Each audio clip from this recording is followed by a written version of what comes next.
खरं तर भारताच्या राजकीय पार्श्वभूमीवरती चर्चा करत असताना दोन पक्षांची राष्ट्रीय पक्षांची नेहमी चर्चा होते, ती म्हणजे एक तर काँग्रेस आणि दुसरी म्हणजे भाजप. खरं तर दोन्ही पक्षांच्या स्थापनेमध्ये साधारणतः 100 वर्षांचा गॅप आहे. काँग्रेसची स्थापना ही स्वातंत्र्यापूर्वी 1885 ला झाली, तर दुसऱ्या बाजूला भाजप हा साधारणतः 1980 ला हा पक्ष स्थापन करण्यात आला. या पक्ष स्थापन होण्यामध्ये वेगवेगळ्या चळवळी होत्या, वेगवेगळ्या संघटना होत्या, परंतु मूळ रूपामध्ये तो 1980 ला स्थापन झाला. आणि हा पक्ष महाराष्ट्रामध्ये जेव्हा आला तेव्हा तो बाळासाहेब ठाकरेंच्या मदतीने या महाराष्ट्रामध्ये त्यांनी चंचू प्रवेश मिळवला, तसंच स्वतःचं अस्तित्व निर्माण करण्याचा प्रयत्न केला. परंतु मुळामध्ये या पक्षाच्या राजकारणामध्ये नेहमी एका विषयाची चर्चा केल्या जाते, ती म्हणजे माधव फॉर्म्युला. खरं तर हा माधव फॉर्म्युला नेमका आहे काय? आरक्षणामुळे जो जातीय रंग सध्या महाराष्ट्रामध्ये चढलेला आहे, त्या जातीय रंगामध्ये वारंवार एका गोष्टीची पुन्हा पुन्हा आता चर्चा व्हायला लागली आहे, ती म्हणजे माधव फॉर्म्युला. तर मुळामध्ये हा माधव फॉर्म्युला नेमका काय आहे, याची पार्श्वभूमी काय, याचा खरंच फायदा झालाय का, येणाऱ्या काळामध्ये हे काय असेल, या सगळ्या गोष्टींवरती विस्तृत चर्चा करण्यासाठी आज आपल्याकडे आहे सन्माननीय बाळासाहेब सराटे सर. सर नमस्कार. जय शिवराय. सर, भाजप म्हटलं की महाराष्ट्रामध्ये माधव फॉर्म्युला हा शब्द समोर येतो. बऱ्याचदा लोकांना हे माधव नेमकं काय गौडबंगाल आहे हेच लोकांना कळत नाही. तर नेमकं माधव फॉर्म्युला काय आहे? म्हणजे सगळ्यांना ते एक वाक्य माहिती आहे. फडणवीस साहेब म्हणाले होते एका सभेमध्ये की ओबीसी हा तर भाजपचा DNA आहे. मग ते असं का म्हणाले बाबा? तर त्यांच्या दृष्टीने ओबीसीला सामावून घेण्याचं जे प्रयत्न आहेत त्याचं नावच माधव फॉर्म्युला आहे. माधव म्हणजे हा 3-4 जातींचा आद्याक्षराचा एक शब्द आहे. तर मा मध्ये मुख्यत्वे सकृतदर्शनी दिसायला माळी असं ते नाव आहे, पण त्याच्यामध्ये मारवाडी आणि पैसा पुरवणारा तसा उत्तम म्हणजे तसा तत्सम घटक असं मारवाडी पण त्याच्यामध्ये आहे. आणि ध मध्ये धनगर हा शब्द आहे आणि व मध्ये वंजारी हा शब्द आहे. माधवम असं जे आहे. आणि या माधव हे नाव राष्ट्रीय स्वयंसेवक संघाचे द्वितीय सरसंघचालक माधव सदाशिव गोळवलकर असे त्यांचं नाव माधव आहे. आणि म्हणून हा फॉर्म्युला माधवम या नावाने चालतो. आता याची पार्श्वभूमी जर बघितली तर 1980 मध्ये भारतीय जनता पार्टीची स्थापना झाली. मग आधी काय होतं ते 1951 पासून भारतीय जनसंघ होता. संघ विचाराचा जो राजकीय प्रवाह आहे तो भारतीय जनसंघ म्हणून सुरू झाला. त्यात दीनदयाळ उपाध्याय यांचं खूप मोठं नाव घेतलं जातं. त्यात अनेक लोक होते, अडवाणीजी होते, अटलजी होते, सगळेच होते. त्याचं जेव्हा आणीबाणी सुरू झाली, आणीबाणीमध्ये जनसंघाची एवढी ताकद नव्हती की ते एकट्याने सगळं आणीबाणीला विरोध करू शकतील. मग त्यावेळेला काँग्रेसचे सगळे फोर्सेस एकत्र आले होते, कम्युनिस्ट वगळता. आणि इव्हन तेव्हा शिवसेनेने पण आणीबाणी इंदिरा गांधीच्या बाजूने भूमिका घेतली होती बाळासाहेब ठाकरेंनी. म्हणजे कम्युनिस्ट बाळासाहेबांची शिवसेना आणि बाकी इंदिरा गांधी हे एका बाजूला, आणि समाजवादी नंतर जे दुसरे आता जसे जनता दल सेक्युलर वाले त्याला म्हणजे तसे जे विचाराचे लोक होते तेव्हा मोहन धारिया किंवा असे मधु दंडवते वगैरे असे सगळे प्रवाह होते. आणि त्यामध्ये जनसंघ एक राजकीय आघाडी म्हणून जनसंघ पण सहभागी होता.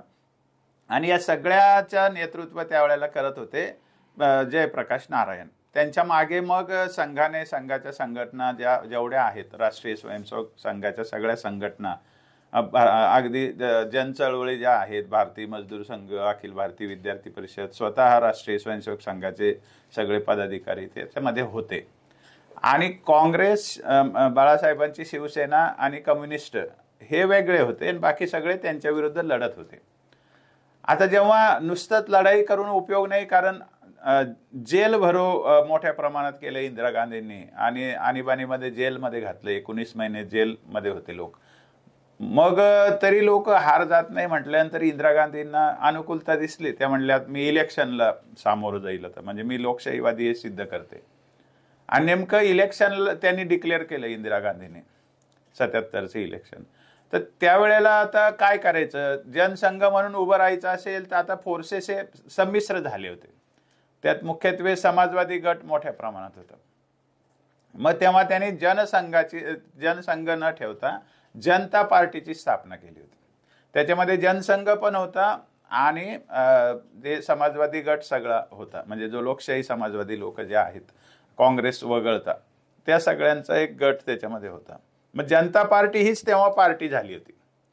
पण पुन्हा जेव्हा मतभेद झाले 78 मध्ये, तेव्हा मग प्रश्न असा आला की आता यांच्याबरोबर तर पुढे राजकीय अस्तित्व राहता येणार नाही. त्याची एक महत्वाची गोष्ट, शरद पवार साहेबांनी वसंतदादांच्या पाठीत खंजीर खुपसला असं जे म्हटलं जातं. त्यांनी 77 मध्ये 78 मध्ये जे सरकार स्थापन केलं होतं, तर त्यावेळेला शरद पवारांच्या सरकारमध्ये बरोबरीच्या नात्याने जनसंघाचे उत्तमराव पाटील उपमुख्यमंत्री होते. म्हणजे खंजीर खुपसणाऱ्याच्या बरोबर संघाचे विचाराचे भाजपचे जे मूळ आहेत ते सगळे त्यांच्यामध्ये सहभागी होते. म्हणजे खंजीर खुपसणारे शरद पवार एकटेच होते का, असाही प्रश्न कोणी विचारला नाही आतापर्यंत, विचारला पाहिजे. म्हणजे त्यावेळेला शरद पवारांचं सरकार स्वीकार्य होतं संघाच्या लोकांना, असं त्याचा अर्थ होतो. म्हणजे ही वस्तुस्थिती आहे. पण जेव्हा इंदिरा गांधी पुन्हा निवडून आल्या 80 मध्ये, मग तेव्हा जनता पार्टीमध्ये राहण्याचा विषय नव्हता, कारण ते जे जनता गव्हर्नमेंट होतं ते पूर्ण बहुमताचं सरकार होतं, पण ते पडलं. तर ते आंतरविरोधामुळे पडलं असं म्हणायचंय त्याच्यामध्ये, की दोन विरोधी विचाराचे लोक तिथे एकत्र आले. राष्ट्रीय स्वयंसेवक संघाचे विचाराचे जनसंघाचे एका बाजूला आणि जे पुरोगामी किंवा समाजवादी वगैरे गट जो आहे, ज्याला आता पुढे जनता दल सेक्युलर, जनता दल युनायटेड अशी जी नावं मिळाली, हे सगळे लोक म्हणजे जसं लालू यादव, नितीश कुमार, हे सगळे वेगळ्या बाजूला झाले. मोहन धारिया, मधुदंड होते, असे खूप लोक होते.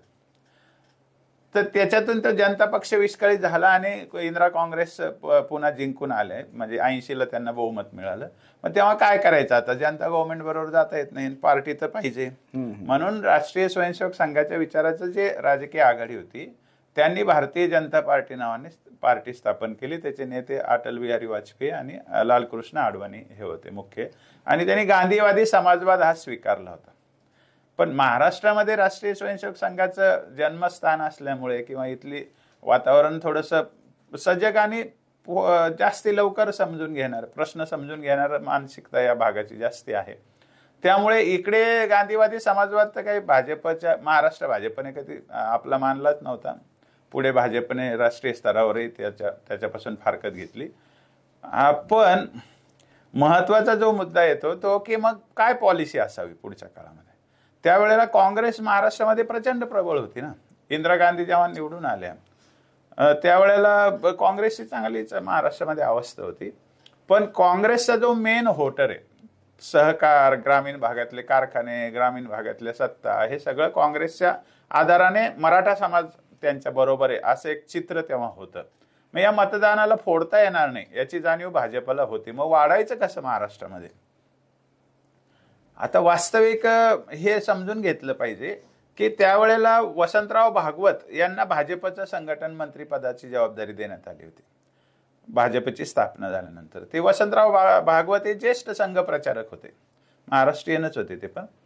पण वसंतराव भागवत स्वाभाविक ब्राह्मण माणूस असल्यामुळे त्यांना काही माधव फॉर्म्युला किंवा असं सर्वसमावेशकता वगैरे हा ऍक्सेप्टन्स मिळणं शक्य नव्हतं, कारण ते संघटन मंत्री होते पण ते जननेता नव्हते. मग याला लोकांपर्यंत कसं पोहोचवायचं, लोकांमध्ये कसं रुजवायचं, हे काम जे महाराष्ट्रात केलं गेलेलं आहे त्याचं जे मुख्य उगमस्थान आहे ते म्हणजे राष्ट्रीय स्वयंसेवक संघाचे तेव्हाचे नागपूर वगळता महाराष्ट्राचे, नागपूर प्रांत वगळता महाराष्ट्राचे प्रांत संघचालक होते. ते अनेक वर्ष प्रांत संघचालक राहिले, जोपर्यंत म्हणजे अलीकडच्या काळापर्यंत होते ते. त्यांचं नाव भिकुजी दादा इदाते, भिकुजी इदाते असं म्हणतात त्यांना, भिरा इदाते त्यांचं नाव आहे, त्यांना दादा म्हणतात. ह्या माणसाचं राष्ट्रीय स्वयंसेवक संघाच्या महाराष्ट्राच्या एकूण रचनेमध्ये खूप नाव होतं आणि ही व्यक्ती पूर्णपणे अँटी मराठा आहे. म्हणजे महाराष्ट्रामध्ये मराठा समाज भाजपपासून तोडण्याचं काम दोन माणसांनी केलं आणि सापेक्ष जातीवादाच्या आधाराने ते पछाडलेले होते. त्यातलं पहिलं नाव आहे तर भिकुजी दादा इदाते आणि दुसरं नाव आहे तर रमेश पतंगे. भिकुजी दादा इदाते कोकणातले आहेत, ते शिक्षक होते, त्यांची शिक्षण संस्था पण आहे, पण एकदम मायनर जातीतले, ते गोपाळ समाजाचे, भटक्या समाजाचे आहेत. मायनर त्यांची लोकसंख्या म्हणजे काही हजारातही असू शकते. तसे दुसरे रमेश पतंगे त्या दरम्यान त्यांना गवसले आणि ते रमेश पतंगे शिंपी जातीचे होते, म्हणजे ते पण अल्पसंख्य जातीचे होते. रमेश पतंगेने विवेक सारख्या साप्ताहिकामध्ये धुवाधार काम केलं, लेखन केलं आणि त्यांनी काही पुस्तकं लिहिली. भाजपचा जो विचार आहे म्हणजे समावेशकता तर दाखवायची पण मराठ्यांना वगळायचं. आणि गांभीर्याने महाराष्ट्राने हे समजून घेतलं पाहिजे की मराठा समाजाला RSS पासून तोडण्याचं म्हणजे राष्ट्रीय स्वयंसेवक संघापासून तोडण्याचं जे मूलभूत काम जर कोणी केलं असेल तर ते भिकुजी दादा इदाते आणि रमेश पतंगे यांनी केलं. त्यांना पुढे करून हा विचार म्हणजे इथं काय विचार आला, समरसता. जे राष्ट्रीय स्वयंसेवक संघात समानता समता म्हणत नाहीत, समरसता म्हणतात. म्हणजे त्यांच्या दृष्टीने समावेशकता जी असते, समता जी असते, ते समरसतेच्या शब्दाने सांगतात. या समरसतेचे प्रवर्तकच हे दोघं आहेत. म्हणजे जसे दत्तोपंत ठेंगडींनी समरसता मंचाची औपचारिक स्थापना केली असेल, पण त्याचे महाराष्ट्रातले वाहक, प्रवर्तक आणि प्रचारक सगळे हे दोघच. मग यांच्या समरसतेमध्ये मराठा समाज येतच नाही या दोघांच्या. आणि हा कट्टर मराठा विरोध त्यांनी RSS मध्ये रुजवला. म्हणजे RSS मध्ये शिकवलं अधिकारावर राहून. रमेश पतंगेने विवेक साप्ताहिक मध्ये ताब्यात घेतलं आणि आघाडी, बौद्धिक आघाडी ताब्यात घेतली. सभा म्हणजे अनेक बैठकामध्ये त्यांनी हे सगळं रुजवलं. अँटी मराठाइझम काँग्रेस याच्यामध्ये, राष्ट्रीय स्वयंसेवक संघामध्ये. आणि भिकुजी इदातेने संघाचे पदाधिकारी म्हणून हे सगळं काम केलं. तर भिकुजी इदाते फार तसं म्हणजे संघामध्ये नावाजलेलं व्यक्तिमत्व आहे. त्यांचं खूप रिलिव्हन्स मी पुढे सांगेन तुम्हाला. आणि हे अँटी मराठा वागले हे दोघं. म्हणजे राष्ट्रीय स्वयंसेवक संघाचा हिंदुत्वाचा विचार घेऊ आपण. हिंदुत्व कोणी जगवलंय महाराष्ट्रामध्ये? कोणी धर्माचं रक्षण केलं? शिवाजी महाराजांचं अन्वयी कोण होते? 18 पगड जाती होते, पण मेजॉरिटी कोण होते? लढलं कोण? या सगळ्या याच्यामध्ये हा संस्कृती रक्षक वारकरी पंथाचा समाज सगळा कोण आहे? मराठा समाज आहे ना. मग राष्ट्रीय स्वयंसेवक संघाचा पहिला लाडका समाज तर मराठा समाज पाहिजे ना. इथे तर भुजबळ सारखी माणसं जे की सरस्वतीची प्रतिमा लावू नको म्हणाले आणि आज ते फडणवीस साहेबांचे पेट आहेत. म्हणजे ही गमतीचा भाग नाही का? बरोबर. आणि इथे मराठा समाज तर आजही विशाळगडावर अतिक्रमण काढायला निघालेला आहे. किंवा ते भिडे गुरुजी आहेत, त्यांचं अनुयायित्व घेतलेले किती मराठा आहेत आणि किती मराठा समाजाचं धार्मिक कार्य मोठं आहे, दानत केवढी आहे. विशेष म्हणजे दामू अन्नदाते नावाचे खूप मोठे प्रचारक होते संघाचे. त्यांनी नगर जिल्ह्याच्या आठवणी सांगताना नगर जिल्ह्यात मला मराठा लोकांनी कसं काम करायला मदत केली, मला कसं सांभाळलं, ह्या आठवणी सांगितलेल्या. त्याच्या उलट रमेश पतंगे जेव्हा आठवणी सांगतात तेव्हा ते कसे जातीवादी मराठा असं रंगवतात. आणि मी या दोघांनाही ओळखतो, यांना मी बरंच अभ्यासले दोघांनाही, आम्हाला जेवढं शक्य आहे तेवढं. तर इदाते नावाच्या या व्यक्तीने, हे किती महत्वाचे आहे ते तुम्हाला पुढच्या 1-2 मिनिटात कळेल. राष्ट्रीय स्वयंसेवक संघामध्ये या इदाते नावाच्या व्यक्तीने खरा जो माधव फॉर्म्युला आहे त्याला रंगवलं, त्याला रुजवलं आणि त्याला संघाच्या लोकांमध्ये ऍक्सेप्टन्स मिळवून दिला. आणि त्याच्यामुळे संघामध्ये असं वातावरण तयार झालं की मराठ्यांना काही स्थान नाही. यायचं असेल तर मिंदे बनून या, नाही तर बटीक बनून या, नाही तर आपलं गुपचूप या, काही तुम्हाला तुमचा विचार मांडता येणार नाही. अशा पद्धतीची अवस्था मराठा समाजाच्या लोकांची झाली. म्हणून भाजपमध्ये पण हेच चित्र दिसतं. म्हणजे एक वाढणे पाटलाचा एखादा अपवाद जर सोडला तर भाजपमध्ये स्वयंभू मराठा, ज्याला काही बोलण्याचा अधिकार आहे आणि तो भाजपचा विचार बाहेर जाऊन सांगतोय, संघाचा विचार, असं फारसं धाडस असलेलं काही मराठा नाहीये. म्हणजे एक सूर्यभान वाढणे पाटील एक असे होते, पण बाकी फारसं दिसत नाही. तर सांगायचं तात्पर्य असं की 80च्या दशकामध्ये हा विचार रुजवला. इदातेंनी मंडल आयोग आल्यानंतर 89ला एक पुस्तिका लिहिली, राखीव जागांचा प्रश्न नावाने. तर त्यामध्ये असं लिहिलेलं आहे की 10 वर्ष आरक्षण द्यावं, फायदा द्यावा, 10 वर्षांनी आरक्षण संपून टाकावं, हे इदातीने लिहिलं. इदाते अजून जिवंत आहेत. म्हणजे आणि हा विचार आज सांगत नाही. आज भाजप म्हणता आम्ही आरक्षण संपवणार नाही, राष्ट्रीय स्वयंसेवक संघ म्हणता आम्ही आरक्षण संपवणार नाही. त्यावेळेला पुस्तिका लिहून इदातीने ते RSSचाच विचार सांगितला होता. ते पुस्तिकाही माझ्याजवळ आहे. म्हणजे यांना संपवायचं आहे, पण आज राजकीय दृष्ट्या सोयीचं नाही म्हणून संपवण्याची भाषा करायची नाही, असं काहीतरी आहे का? मग ते पुस्तक मी सर्क्युलेट करणारच, पुस्तिका ती सगळ्यांना वाचायला. सांगायचा मुद्दा असा की राष्ट्रीय स्वयंसेवक संघाच्या अंतर्गत समरसतेच्या विचारामध्ये मराठ्यांना सामावून न घेता मराठेतरांचं समीकरण बनवायचं. जसं राज्यात ब्राह्मणेतर एक केव्हा तरी चळवळ होती, तसं मराठेतरांचं समीकरण बनवायचं. त्या प्रेरणेतून हा विचार समोर आलेला आहे आणि त्याला मूर्त स्वरूप दिलेलं आहे समरसतेच्या नावाखाली हे इदाते आणि पतंगे यांनी. म्हणून या दोघांना त्याचं रिवॉर्ड म्हणून गेल्याच वर्षी पद्मश्री अवॉर्ड दिले. अच्छा. म्हणजे हा योगायोग नाही. माधव फॉर्म्युला रुजवणाऱ्यांना पद्मश्री अवॉर्ड. आणि मग ते आता त्यांना उलटलेलं आहे.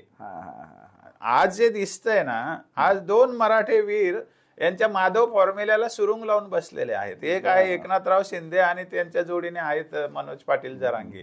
हे 2 माणसं असे आले आजच्या काळामध्ये की यांनी त्या माधव फॉर्म्युल्याला पूर्णपणे बुमरँग करून टाकलेलं आहे.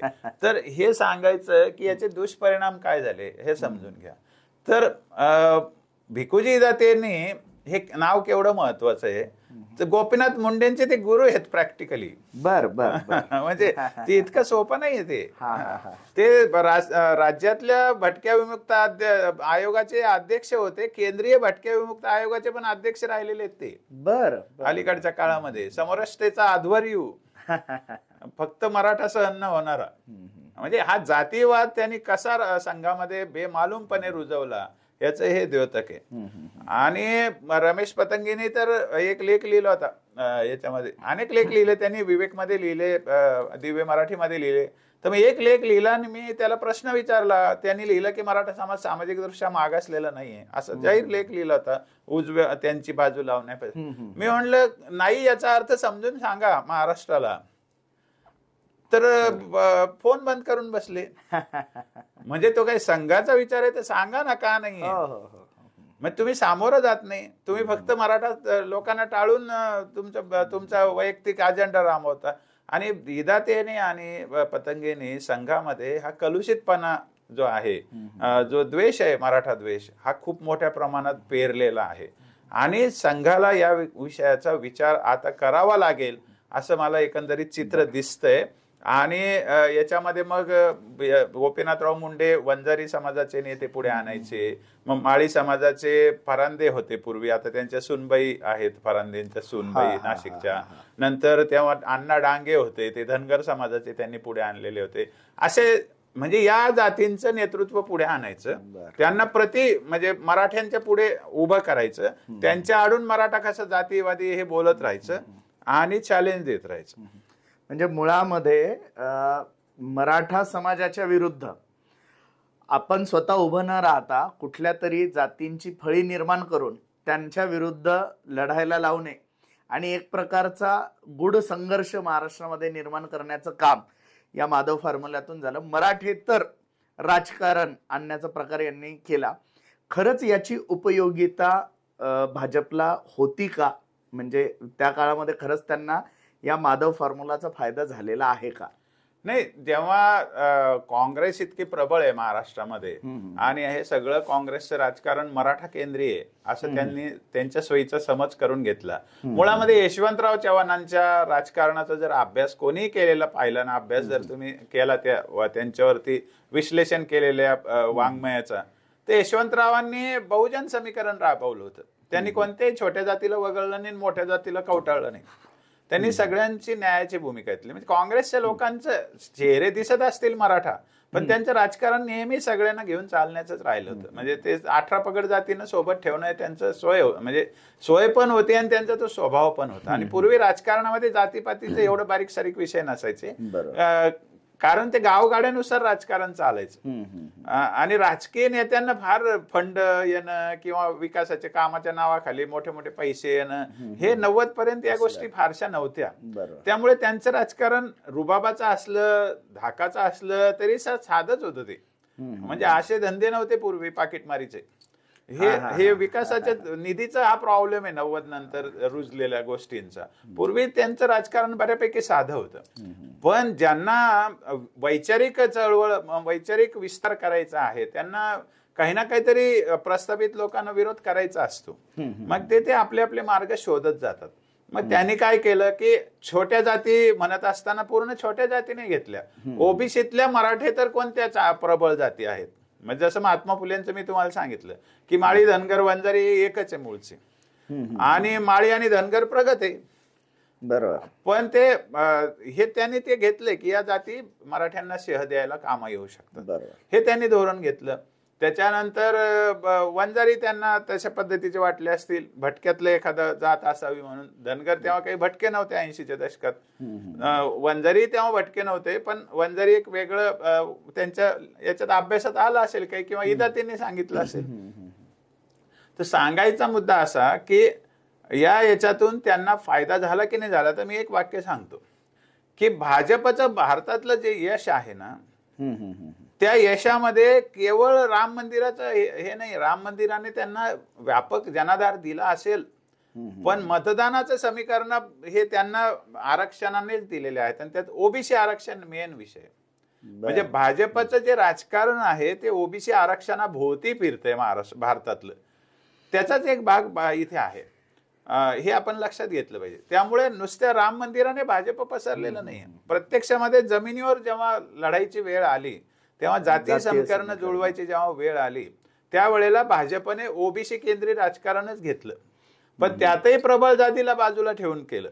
म्हणजे प्रत्येक ठिकाणी एक प्रबळ मुळामध्ये माळी समाज हा आर्थिकरित्या प्रगत होता, आणि धनगर आणि वंजारी समाज हे थोडे आक्रमक. म्हणजे आपण जर बघितलं असेल, म्हणजे गावगाड्यामध्ये जर आपण जर नीट जर बघितलं तर एक संघर्षाची प्रवृत्ती असणारा किंवा लढाऊ बाणा असणारा धनगर आणि वंजारी सोबत घेऊन एका बाजूला थोडंसं आर्थिक प्रगत असलेला समाज घेऊन त्यांनी ही मोठ बांधून हा प्रयत्न अर्थात केलेला होता.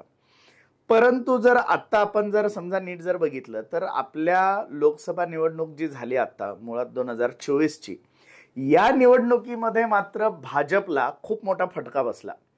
तर त्यावेळेला माधव फॉर्म्युला अयशस्वी झाला का? मग म्हणजे नेमकं काय घडलं या निवडणुकीच्या वेळेला की भाजपला हवं तसं यश मिळालं नाही, किंवा माधव फॉर्म्युला ज्याबद्दल बोलल्या जातं त्याचा तितका फायदा झाला नाही का? मग नाही, मुळामध्ये राष्ट्रीय स्वयंसेवक संघ यांचा विचाराचा विस्तार जो होतो त्याला काही पॅरामीटर नसतो की इतका झाला नाही. ते म्हणू शकतात आमचा खूप विस्तार झाला, तर त्याला कोणी चॅलेंज नाही करू शकत. पण जेव्हा जमिनीवर काम करायची वेळ येते ना, तेव्हा आकड्यात विषय येतो. तेव्हा भाजपचा माधव फॉर्म्युला महाराष्ट्रात यशस्वी झाला का? तर माझं मत आहे असं काही फार सिद्ध झालेलं नाही की झालाय म्हणून. म्हणजे पहिल्यापासून त्यांनी महाराष्ट्रात, आता खरं हिंदुत्वाचा विषय राजकारण सुद्धा महाराष्ट्रातच रुजलं. म्हणजे बाळासाहेब ठाकरेंच्या शिवसेनेबरोबर. आता 19 मध्ये जे इलेक्शन झालं तेच तर भाजपचं शेवटचं विधानसभेचे इलेक्शन आहे. ते तर त्यांनी शिवसेनेबरोबर लढलेलं आहे. मग ते काही माधव फॉर्म्युल्याच्या आधारे थोडीच लढलेले. पण माधव फॉर्म्युल्यामध्ये आतापर्यंत त्यांनी तशी हवा केलेली आहे मराठ्यांना डावलण्यासाठी किंवा चिडवण्यासाठी, डिवचण्यासाठी, की माधव आम्हाला महत्वाचा आहे, माधव महत्वाचा आहे, किंवा माधव जातींनाही वाटायला आलं भाजपमध्ये जसं काही तेवढं एकच आहे, किंवा बहुतेक आपलं हक्काचं घर आहे. म्हणजे त्यांनाही त्याच्याबद्दल असं वाटायला लागलं. म्हणून भुजबळ कोणत्याही पक्षात असले तरी फडणवीसांशी त्यांचं चांगलं जमलं, असं एक जनरल परसेप्शन आहे, म्हणजे जनरल धारणा आहे अशी एक. तर त्याचं हे जर विचारात घेतलं, म्हणजे संघाच्या लोकांनी पण याचा विचार केला पाहिजे की मराठे तर हे राजकारण भाजपचं नाहीच आहे, ते यशस्वी झालेलंच नाहीये. त्यात आता विदर्भात सगळेच ओबीसी आहे म्हणून तिथे तुम्ही काही म्हणू शकता, पण जिथे संमिश्र पॉप्युलेशन आणि जिथे मराठा पॉप्युलेशन बऱ्यापैकी, तिथे तर मराठ्यांनी मतदान केलं तेव्हाच भाजपचं राजकारण चालू शकतं. गेल्या 19 पर्यंत तर त्यांना शिवसेना बरोबर होती. शिवसेनेमध्ये मराठ्यांचं भरपूर मोठा भरणा आहे. जे जसे गरजवंत मराठे जसे म्हणतात जरांगे पाटील, तसं गावगाड्यातला मराठा शिवसेनेबरोबर मोठ्या प्रमाणात होतं. म्हणजे गावखेड्यातला सामान्य मराठा, त्याचा फायदा भाजप बरोबर झालेला आहे भाजपला. त्यामुळे ओबीसी मुळे भाजप जिंकला असं काही फारसं अजून झालेलं नाही. आणि गोपीनाथ मुंडे हे जरी त्यांच्या फॉर्म्युल्यातले असले तरी त्यांनी सगळ्यांना बऱ्यापैकी नेतृत्व त्यांचं जनमान्य होतं. त्यामुळे ते केवळ माधव फॉर्म्युल्यावर अवलंबून नेतृत्व होतं असं काही म्हणता येणार नाही. हा आपल्याला समजून घेण्याचा भाग आहे. आत्ता काय झालं, आत्ता कस लागायची वेळ आली जरांगे पाटलांचं आंदोलन उभं राहिल्यानंतर. तुम्ही मध्ये एक वाक्य बोलले की एकनाथ शिंदे आणि जरांगे या दोघांनी थोडासा कार्यक्रम लावलाय भाजपच्या माधव फॉर्म्युल्याचा, तर ते नेमकं काय घडलंय त्यामध्ये? आता मला तिकडेच यायचं होतं की आता भाजपचा कस लागतोय ते सांगतोच मी. का लागतोय? कारण 2019 पर्यंत तर ते कोणाच्या तरी सहकार्याने की ज्या ठिकाणी त्यांना मराठ्यांची मतं आपोआप मिळायची होती. पहिलं इलेक्शन हे आहे की माधव फॉर्म्युला सक्सेस होणार की नाही होणार. विधानसभेचं येऊ घातलेलं पहिलं इलेक्शन आहे आता हे, की ज्याच्यात त्यांची टेस्ट व्हायची आहे. का तसं व्हायचंय? कारण आता शिंदे जरी भाजप बरोबर असले तरी शिंदेचा अजेंडा मराठा केंद्रीय आहे आणि भाजपचा अजेंडा हा मराठेतर केंद्रीय आहे. म्हणजे आता इथे क्लॅश आहे खरं म्हणजे. लोक म्हणतात की ते यांची युती वगैरे वगैरे, आणि अजून त्यांच्या युतीतला तिसरा जो घटक आहे अजितदादा हा घटक तर संघाला सहनच होत नाहीये. म्हणजे संघाने त्यालाच ऍक्सेप्ट केलेलं नाहीये. तर मराठेतर ज्यांचं धोरण आहे ते लोक कसे ऍक्सेप्ट करतील अजितदादांना? हे म्हणजे भाजपमध्ये जे 3 घटक आहेत त्यांचे केंद्रबिंदू वेगवेगळे आहेत विचाराचे. आणि अजितदादा शपथ घेताना नेहमी म्हणतात की मी काय ते दृढ कथन करतो, खात्रीपूर्वक का काय असं काहीतरी निसंदिग्ध दृढ कथन करतो. ते म्हणत नाही मी देवाची शपथ घेतो वगैरे. ते पुरोगामी विचाराचा माणूस येतो. ते काय असं त्याने शपथ भाजपच्या गोटात यायचं असेल तरी त्याने ती तशीच शपथ घेतली. गांभीर्यपूर्वक दृढ कथन करतो की त्यांनी म्हटलं नाही मी देवाची शपथ घेतो. हे त्यांचा स्वभाव आहे. म्हणजे त्यांच्या विचाराची प्रक्रिया आहे ती. त्यामुळे हे 3 ध्रुवी पक्ष आहेत. आणि त्याच्यामध्ये पहिल्यांदा कस लागणार आहे भाजपचा माधव फॉर्म्युल्याचा खरा. आता हे आपण समजून घेऊया की हा जे आव्हान का आलं. कालपर्यंत काय होतं की देवेंद्र फडणवीस हे अलीकडचे नेते आहेत. भाजपची संघटना मजबूत करण्यामध्ये सगळ्यांचा वाटा होता. कितीही फॉर्म्युला सांगितला तरी तो काही 100% मराठेतर केंद्रीय फॉर्म्युला नव्हता. म्हणजे प्रॅक्टिकली तसं होत नाही. पण आता जेव्हा एकट्याने भाजपने लढायची वेळ जेव्हा आली मुख्यत्वे त्या फॉर्म्युल्याला घेऊन आणि समोर नेतृत्व फडणवीस साहेबांचं असताना त्यावेळेला मग त्या फडणवीस साहेबांनी टोकाचं ओबीसी डिपेंडन्सी जाहीर करायला सुरुवात केली. टोकाचं ओबीसीच्याच नेत्यांना जवळ बाळगायचं ठरवलं. त्यामध्ये गिरीश महाजन आले. आता गिरीश महाजन हे काही माधव फॉर्म्युल्याचं अपत्य नाहीये. मुळात गिरीश महाजन हे मराठ्यांपेक्षा पण मोठ्या प्रबळ जातीचे घटक आहेत. गुजर आहेत गिरीश महाजन, आणि तिथे ते मराठा समाजापेक्षा खूप प्रगत जात आहे गुजर. खडसे साहेब खडसे साहेब हे माधव फॉर्म्युल्यातले नाही. ते जरी ओबीसी असले तर ते लेवा पाटील आहेत. त्याच्यामुळे अतुल सावे, आता अतुल सावे म्हणतात मी माळी समाजाचा आहे पण ते काही माळी समाजाचे नाही आहेत. असे भाजपमध्ये जे ओबीसी आहेत पण ते माधव मधले नाही आहेत असे भरपूर लोक आहेत. त्यामुळे केवळ माधवच यशस्वी होतो असंही कॅटेगरिकली म्हणता येणार नाही.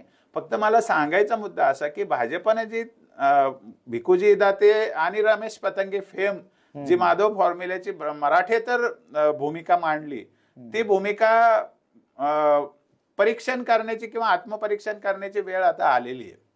त्यांना पद्मश्री दिलं तेव्हा तिथपर्यंत ठीक आहे, पण आता त्यांची इतिश्री झालेली आहे आता असं मला वाटतं. कारण आताच पॉलिटिक्स हे खूप संमिश्र झालेले आहे. म्हणजे मराठे काँग्रेस बरोबर नाही आहेत, मराठे शरद पवारांबरोबर नाही आहेत, तसं सगळे ओबीसी भाजप बरोबर जाऊ शकत नाही. त्या काही आंबेडकर साहेबांबरोबर जातात, काही शरद पवारांबरोबर जातात, काही काँग्रेस बरोबर जातात, काही शिवसेनेबरोबरही जातात, काही अजितदादा बरोबरही जातात. म्हणजे असं आता कोणी म्हणू शकणार नाही की कोणता एक पक्ष कोणत्या एका कुठल्या जातीला तरी बांधलेला हा, आहे. हा, एक गठ्ठा मतदान होण्याची परिस्थिती आता काही उरली तरी नाही. सुद्धा फडणवीस साहेबांचं जे एकूण विचार प्रक्रिया दिसते ती अशीच दिसते की त्यांचं माधववरच जीवन चालणार आहे. लोकसभेच्या आधी पण त्यांच्यामध्ये असं बोललं जात होतं. अर्थात ते ओबीसीतलेच काही नेते पेरत असतील या बाता की आता जरांगे पाटलाच्या मराठा आंदोलनामुळे सगळे ओबीसी आम्हाला एक गठ्ठा मतदान करतील. असं होऊ शकत नाही ना, कारण आता असं इतकं वेगळे पण राहिलेलं नाहीये. एक तर ग्लोबलायझेशन आहे, काळ पण बराच पुढे गेलेला आहे आणि सगळ्या हितसंबंध आता आर्थिक दृष्ट्या सगळ्याच जातीनं जर संकट असेल तर इतकं कॅटेगरिकली कोण कोणाच्या विरुद्ध कोणत्या पक्षाला चिकटून राहणं तर शक्य होणार नाही. याचाही विचार खरं म्हणजे भाजपमधल्या आणि राष्ट्रीय स्वयंसेवक संघाच्या लोकांनी करण्याची गरज आहे की माधव घेऊन बदनामी सहन करायची का समावेशकता घेऊन मराठ्यासारख्या मोठ्या समूहाला सहभागी करून घ्यायचं, याचा विचार त्यांनी करायची वेळ आलेली. लोकसभेला काय झालं ते आपण समजून घेऊया. आंदोलन सुरू झालं ऑगस्टमध्ये आणि त्याच्यामध्ये चुकून किंवा काही डेलिबरेट मुद्दाम असेल त्या आंदोलकांवर जो लाठीचार्ज झाला म्हणजे आंतरवेली सराटीमध्ये, तर तो निष्पाप लोकांवर क्रूर सूड उगवला असं त्याचा अर्थ घेण्यात. बरोबर.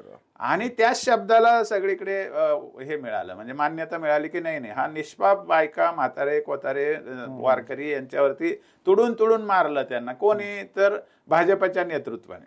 बरोबर. असं जेव्हा ते पसरलं गेलं आणि दुसऱ्याच दिवशी शरद पवार साहेब तिथे जाऊन बसले, म्हणजे त्याला एकदम महत्व आलं त्या विषयाला, गोष्टीला महत्व प्राप्त झालं. पण एक महिन्याभरामध्ये त्याच्यामध्ये लक्षात आलं. मग फडणवीस साहेबांनी माफी मागितली तरी ते थंड झालं नाही, कारण प्रचंड द्वेष समाजामध्ये होता. म्हणजे एक तर प्रश्न अनंत आहेत, त्यात पुन्हा सरकार मारतंय, त्यात पुन्हा सरकारने आपल्याला दुःखही म्हणजे विचारलं नाही किंवा काही असं नाही. आणि फडणवीसांचे जे वाक्य होते त्या दिवशीचे ते अत्यंत म्हणजे खरं तर गृहमंत्री असणाऱ्या व्यक्तीने, खरं तर मराठा समाज असो किंवा इतर कुठल्याही समाजावरती जर अन्याय झाला असेल तर समाजाला सोडून माझ्या पोलिसांवरतीच हल्ला झाला वगैरे असं बोलणं हे म्हणजे खरं तर योग्य नाही आहे. समाजाला डिवचल्यासारखं असतंय, खरवड नाही त्यात.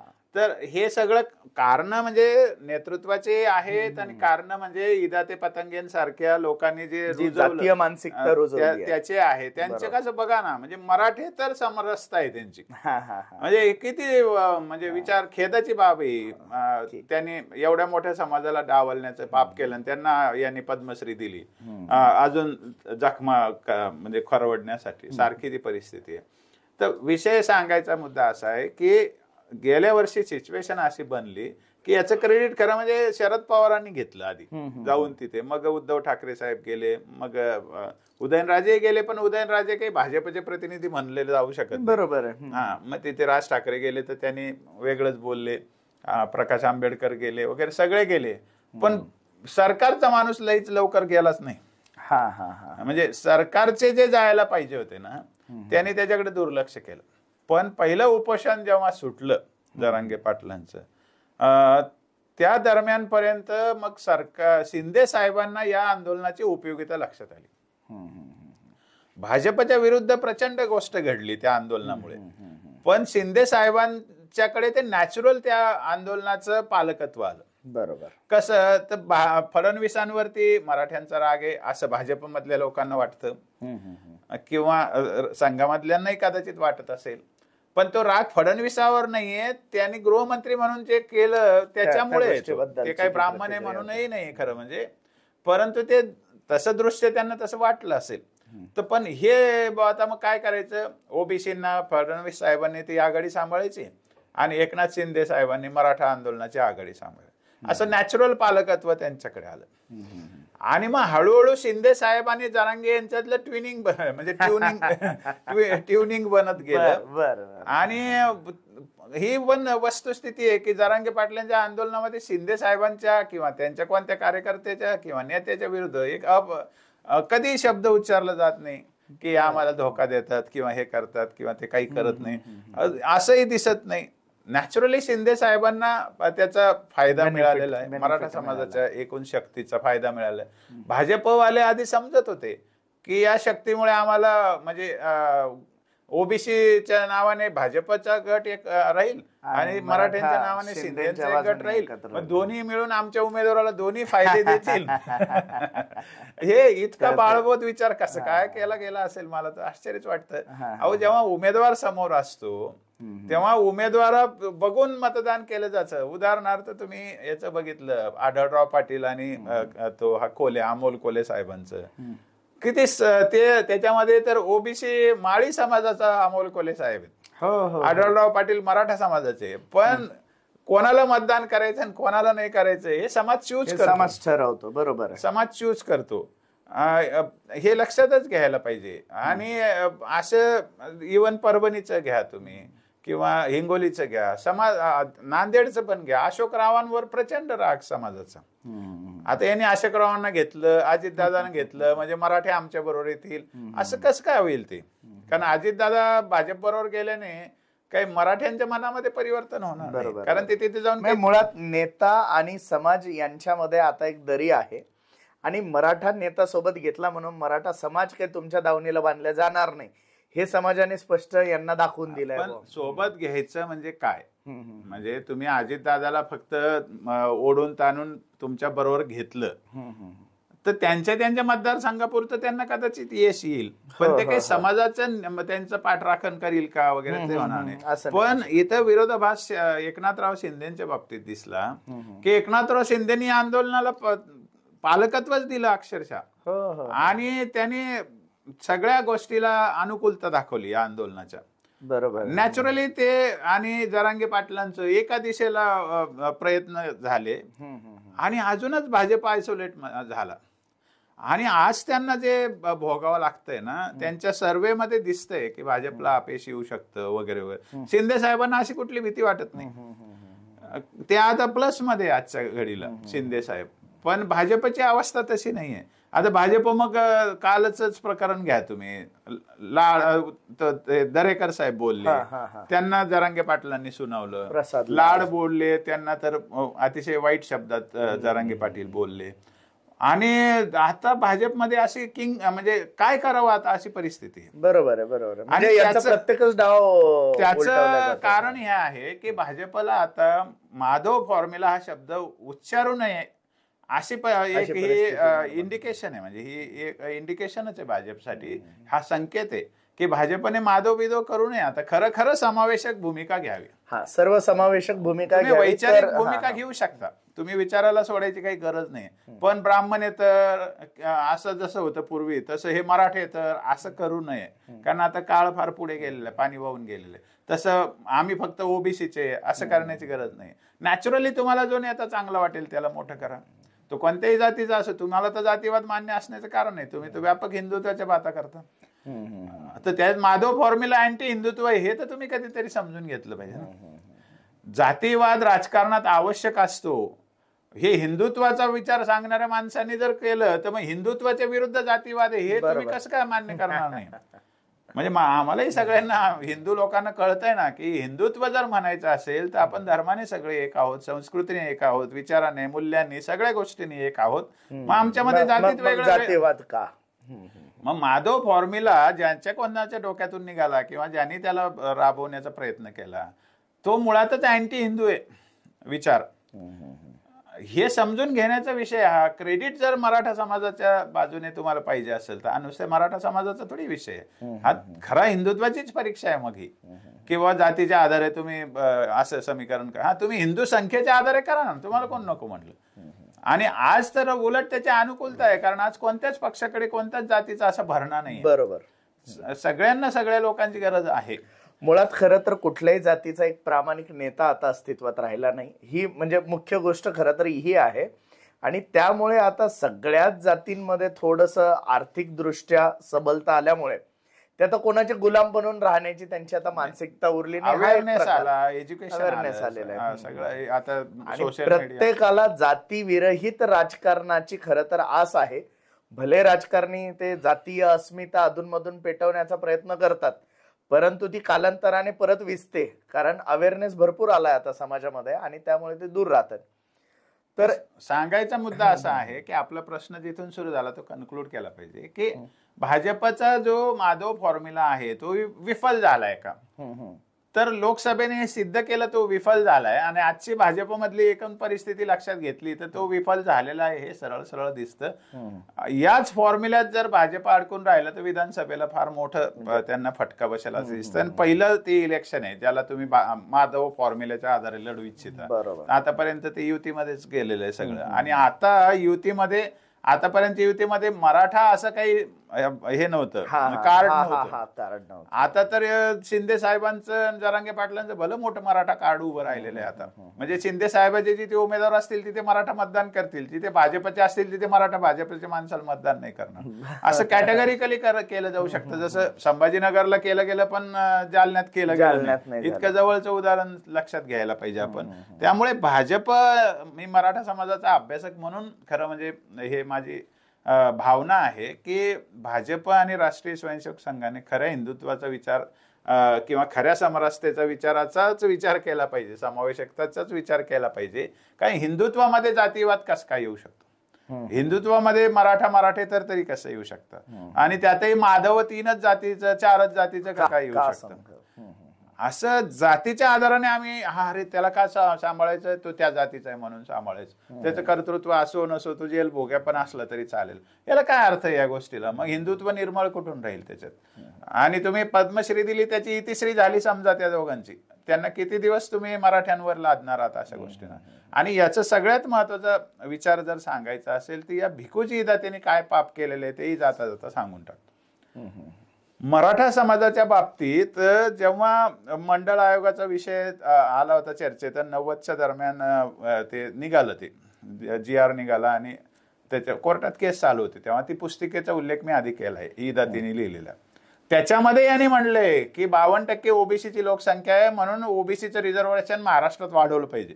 म्हणजे ओबीसी रिझर्वेशन महाराष्ट्रात वाढवण्याची कल्पना खरी भिकूजी दादा इदातींची आहे. बरं. त्यांनी ती मग गोपीनाथराव मुंडे, मग मुंडे भुजबळ असं सगळं ते झालेलं आहे पुढच्या काळामध्ये. हे लक्षात घेण्यासारखा विषय आहे.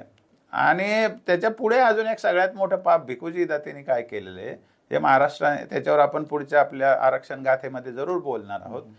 तर त्याच्यात खत्री कमिशन नावाचं एक कमिशनकडे 93 पासून मराठा समाजाचे एक प्रपोजल पेंडिंग होतं की आमचा समावेश ओबीसीत करा म्हणून. तर त्याच्यावरती 99 पर्यंत कोणी बघितलं नव्हतं त्याच्याकडे. मग 99ला खत्री साहेबांची अपॉइंटमेंट झाली तर त्याच्यात भिकूजी दाते मेंबर होते त्या आयोगामध्ये. आणि त्याच्यामध्ये तुरा पाटील आणि आणखी शितोळे अशा दोघांकडे मराठा समाजाचा अहवाल करायचा दिला होता की मराठा आणि कुणबी एक आहे का असं.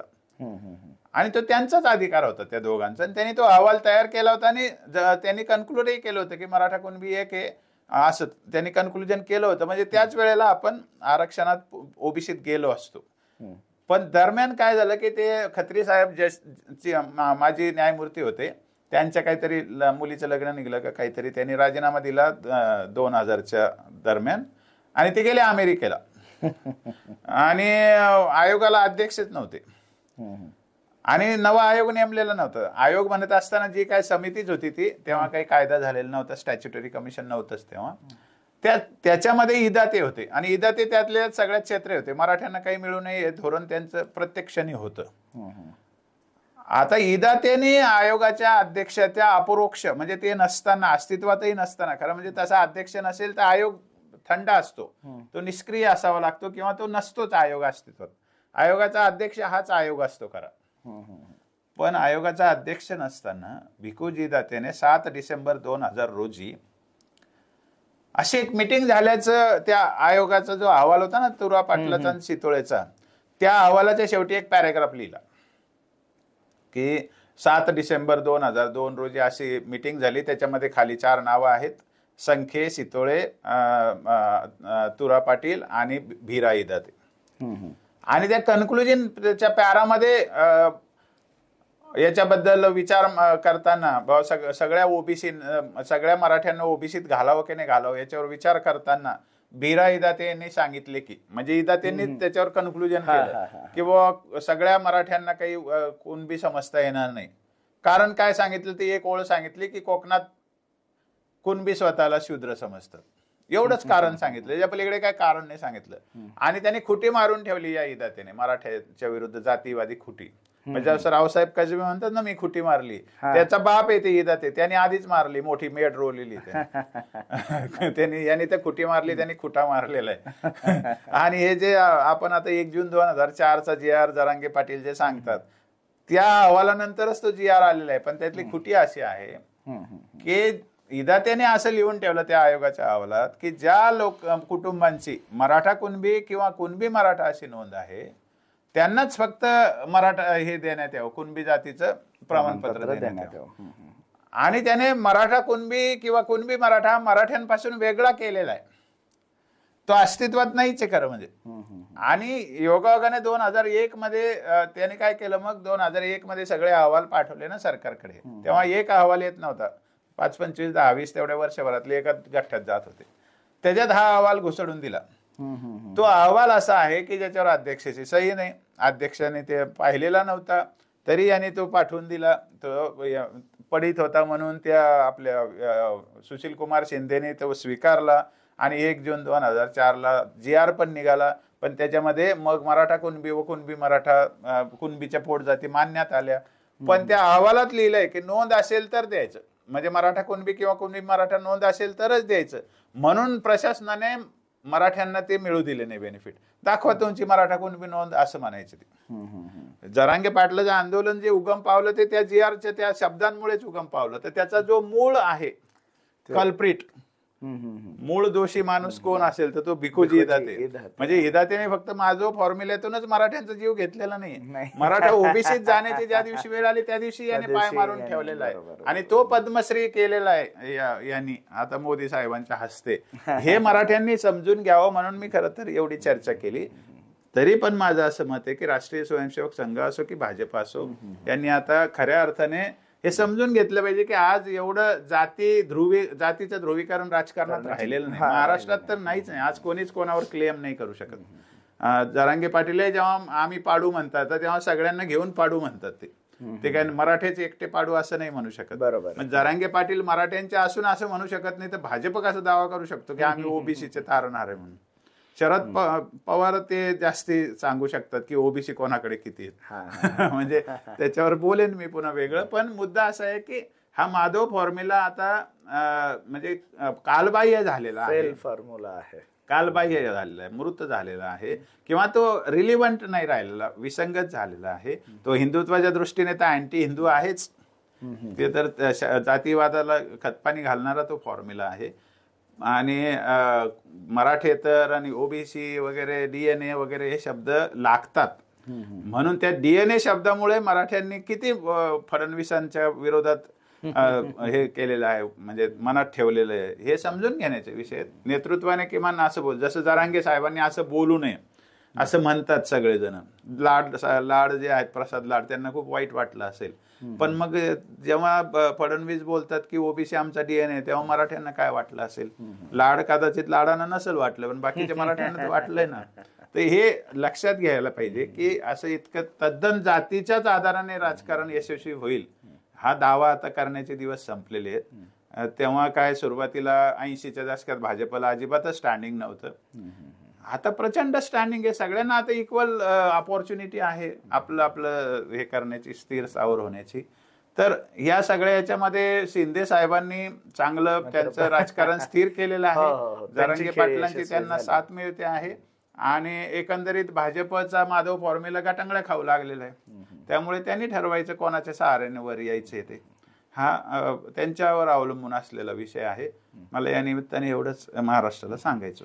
एकूणच काय तर हिंदुत्वाला नख लावणारा जो माधव फॉर्म्युला आहे, हिंदुत्व विरोधी जो माधव फॉर्म्युला आहे, जातीय द्वेष पसरवणारा जो माधव फॉर्म्युला आहे, याचे निर्माते ज्यांच्याकडून हा उगम पावला ते भिकोजी इधाते आहेत. आणि मराठा समाजाला माधव फॉर्म्युल्याच्या माध्यमातून मराठेतर राजकारण निर्माण करणं एवढंच भिकोजी इधातेंनी केलं नाही, तर मराठा समाजाच्या आरक्षणालाही नख लावण्याचं काम या भिकोजी इधातेंनी केलं. आणि त्याचं बक्षीस म्हणून की काय, भाजपने त्यांना पद्मश्री पुरस्कारानेही सन्मानित केलं. दोघांना यापेक्षा मराठा द्वेष अजून काय असावा.